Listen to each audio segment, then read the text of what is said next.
예, 마태복음 강해를 시작하겠습니다.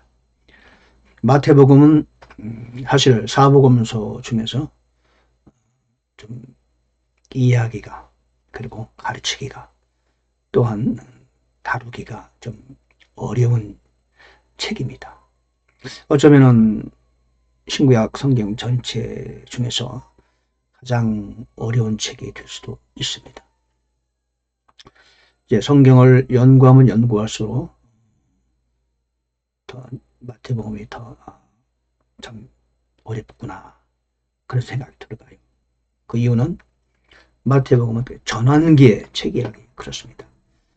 전환기 책이라는 의미는요, 구약과 신약의 전환기적인 책이라는 거죠.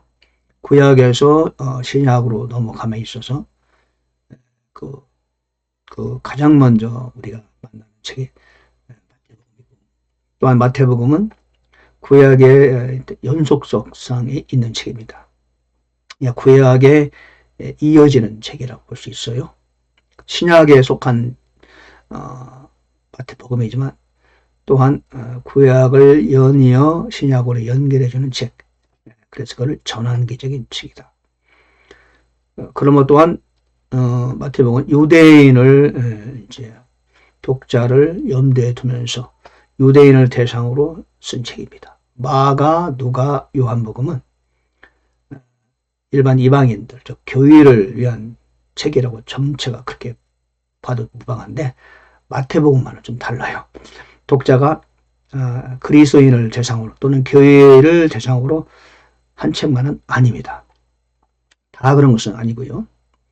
상당 부분을 유대인을 위한 책, 그리고 구약과 연속되는 책, 그렇게 성경을 이해를 해야 이제 해석이 되기 시작하는 거죠.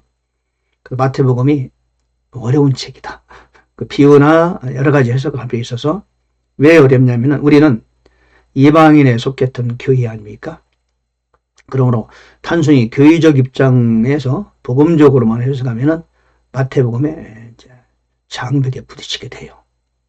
그래서 마태복음을 해석하면서 이제 교리적으로 문제가 있는 주장을 내세우게 되는 것이죠. 오늘날의 신약, 구약신약, 전문신학자들도 마태복음 해석을 무척 어려워하는 것이 사실이고, 마태복음을 정확히 이해하는 분이 아주 극히 드물다는 것을 여러분 일단 아시고 시작하는 게 좋을 것 같습니다.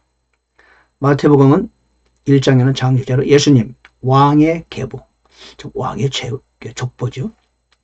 이거는 우리가 생각하는 예수님은 왕이시다, 이런 측면의 왕이 아닙니다. 여기서는 예수 그리스도는 만왕의 왕이시죠. 만주의 주이시죠. 그러나 마태복음에서 소개하는 그리스도는 그런 측면보다는 유대인들이 기다리고 고대하던 그 왕, 즉 유대인들이 그들의 나라를 회복하는 그런 측면에서 기다리는 메시아로서의 왕, 우리가 생각하는 메시아와 유대인들이 기다리는 메시아는 조금 다르죠. 관점이 달라요. 그래서 유대인들이 기다리는 왕으로서 예수님을 소개하고 있어요. 첫 번째는 아브라함, 다윗의 자손. 그 두 번째는 4명의 여인이 소개되고 있죠. 족보에서. 이방 여인이고 대부분. 세 번째, 족보에서 빠진 이름이 있어요. 분명히 다윗의 계보인데도 불구하고 족보에서 빠져 있어. 왜 빠졌을까? 그리고 또한 요셉에게도 천사는 출현하죠. 그 내용을 누가복음에서는 마리아에게만 천사가 나오는데 가브리엘이 나왔잖아요. 주의 천사가 나오고, 그런데 요셉에게도 동일하게 천사가 나와서 요셉에게 이제 마리아에게 전해졌던 메시지와 유사한 메시지를 전해주죠. 자, 아브라함과 다윗의 자손, 그 족보입니다. 히브리족, 그리고 왕의 계보죠. 사실 아브라함은 왕의 계보는 아니었죠. 히브리족의 조상이죠. 히브리라는 말은 강을 건넜다, 이런 뜻입니다. 즉 아브라함이 살던 갈대아 우르에서 티그리스 강을 건너서 이제 저 하란으로 가서 그리고 그쪽으로 건너거든요. 그리고 가나안 땅으로 왔어요. 히브루 그 얘기는 강을 건너다. 거기서 나온 말이 아닌가. 그 히브리족이라고 말하는 거죠. 아브라함의 자손이시요 다윗의 자손이신 예수 그리스도의 세대에 관한 책이라. 히브리족이었던 아브라함의 자손. 하나님이 그에게 복을 주셨죠. 약속했죠. 그 자손이고 또한 왕의 자손이다. 다윗이 말하는 거죠. 아브라함은 이삭을 낳고 이삭은 야곱을 낳고 야곱은 유다와 그의 형제들을 낳았다. 쭉 얘기해 주죠. 그 유다는 다말에게서 베레스와 세라를 낳고 베레스는 헤스론을 낳고 헤스론은 람을 낳고 이런 얘기가 나오는데 우리가 이제 이 족보를 보면서요. 제가 한마디만 간단하게 말씀을 드리고 지나갈게요. 애굽의 체류가 많은 사람들은 430년으로 생각합니다. 그러나 실제로는 애굽 체류는 215년입니다. 근데 성경은 아브라함이 애굽을 처음 방문했던 때부터 계산해서 출애굽기에서 430년이라고 말하죠. 그러니까 430년 언제부터냐? 아브라함이 애굽에 맨 먼저 갔을 때, 그때 사라를 뺏겼었잖아요. 다시 찾았지만 그때부터 시작해서 모세 때까지, 출애굽 때까지 430년이고, 그 야곱이 실제적으로 애굽에 체류했던 그 시기부터 출애굽까지는 215년입니다. 반이 되는 거죠. 이 사실을 여러분은 이제 나름대로 연구하면 또 아실 수 있겠지만은 자세히 연구해보면은 제 말씀이 맞다는 걸 알게 됩니다. 나중에 시간이 되면은 제가 이제 성경 난제 해설 편에서 애굽 체류는 실제는 215년이었다는 것을 제가 증명해 드리겠습니다. 예. 자, 이제 이렇게 아브라함과 다윗의 자손으로서 이제 그 족보가 쭉 나오죠. 람은 아미나답을 낳고 아미나답은 나손을 낳고. 그래서 애굽에서 실제로 체류하는 동안에 유다 족보는 4대, 레위 족속은 3대를 거치게 됩니다. 3대 하기에는 430년이 너무 길잖아요. 215년이 맞는 겁니다. 예. 그래서 아브라함과 다윗의 자손을 소개하고 있다. 두 번째로는 4명의 여인이 소개됩니다. 다말, 라합, 룻, 그 다음에 밧세바. 여러분 잘 아시다시피 유다는 다말에게서 베레스와 세라를 낳죠. 다말은 사실은 며느리였어요. 창년 줄 알고 동침을 했는데 나중에 보니까 신부를 속였던 며느리였어요. 그 사이에서 베레스와 세라를 낳고 그 베레스가 족보를 이어가게 되는 것이죠. 그 다음에 이제 살몬이 아시죠? 살몬은 광야에서 이제 가나안 땅을 지나고 여리고성을 들어갈 때 살몬은 라합에게서 보아스를 낳죠. 라합은 누군지 아시잖아요. 전문 창녀였어요. 네, 40년 광야를 지나면서 이쁜 여자 한 번도 못 봐서 그런지 라합을 서로 만나서 많이 맞아가지고 결혼해서 보아스를 낳죠. 보아스는 아주 나이가 연로한 상태였는데 모압 여인 룻을 통해서 오벳을 낳습니다. 그리고 오벳은 이세를 낳고 이세는 다윗을 낳았는데 다윗은 우리아의 아내였던 여자 밧세바를 통하여 솔로몬을 낳고 솔로몬이 많은 아들이 있었음에도 불구하고 왕통을 이어받게 되죠. 4명의 여인이 족보에 등장하는데 왜 그랬을까? 그리고 특별히 이 여인을 소개한 이유는 무엇일까? 예, 인간의 계보는 참 허점이 많고 부족함이 많다. 그런 연약한 인간의 계보를 통해서 예수님은 오셨다. 물론 그 혈통을 따른 건 아니지만은 비록 왕통이라 할지라도 왕의 계보를 자세히 따져보면은 참 부족함이 참 많다. 사람은 누구나 부족하다. 이거를 소개하는 것이고 그런 부족한 인간 연약한 계보를 통하여 주님께서 오셨다. 말씀드리는 거죠. 세 번째, 족보에서 빠진 이름이 있어요.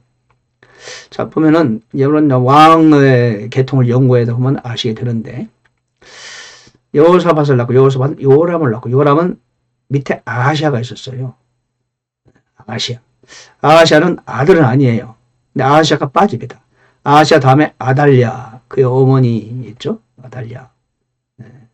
아달랴 밑에 아하시아의 아들인 요아스가 나중에 혁명을 일으키고 다시 뺐죠. 그 다음에 그 아들 아마샤가 있는데 그들이 다 빠졌어요.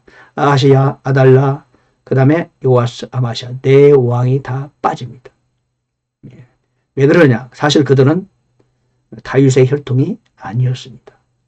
저쪽 북쪽에 아합의 피가 섞여 있었죠. 자세한 얘기는 이제 할 수는 없고요. 그래서 바로 요람부터 우시아로 이어집니다. 왕 4명이 빠지죠. 아하시아, 아달랴, 요아스, 아마샤. 물론 아달랴는 여자였죠.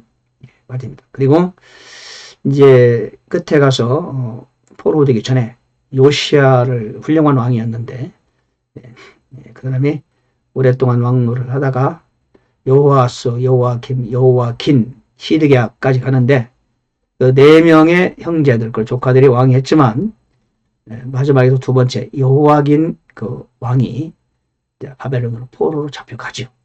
근데 왕통은 다른 모든 사람을 제해놓고 요시아에서 바로 여호아긴, 다른 이름으로 여고니아로 이어집니다. 그리고 바벨론으로 끌려가는 장면을 우리에게 보여주고 있습니다. 족보에서 왕임에도 불구하고 빠진 이름들이 있었다.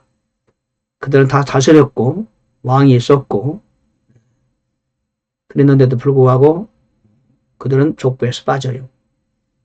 정확히 말하면 하나, 둘, 셋, 넷, 다섯, 여섯, 7명 그리고 8명 정도가 남유다의 족보에서 아웃됩니다. 그 사실은 일단은 여러분 이제 왜 연구하다 보면 왜 이름이 빠졌을까 궁금해 하실 것 같아서 제가 미리 설명을 드립니다. 그리고 바벨론으로 끌려가지요. 끌려가고 나서 BC 586년에 아니죠. 539년에 포로에서 해방됩니다. 돌아오게 됩니다. 네 번째 요셉에게도 나타났다. 누가복음을 보면은 가브리엘 전서와 주의 전서가 마리아에게만 나타나는데 오늘 마태복음 보면은 요셉에게도 동일하게 주의 전서가 나타납니다. 그리고는 꿈에 그에게 나타나요. 다윗의 자손 요셉아, 내 아내 마리아 취하는 것을 두려워 말라. 그녀 안에 수태된 그것은 성령으로 말미암아 되었으니 그 이름을 예수로 하라. 이렇게 말하죠. 누가복음 1장 31절에도 마리아에게 그의 이름을 예수로 하라. 동일한 메시지를 천사가 전했었죠. 근데 마태복음에는 요셉에게 나타난 천사를 소개하고 있습니다. 또 덧붙여 말씀드릴 것은 누가복음 3장에는 족보가 하나님까지 올라가잖아요. 그리고 마리아의 아버지 헬리로 시작돼요.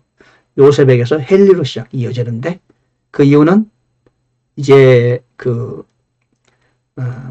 혈통이 없는 남자가 없는 집안에 장가를 가면은 그 사람의 혈통을 이어받는다라는 구약의 한 관례가 있습니다. 다 그런 건 아닌데 관례에 따라서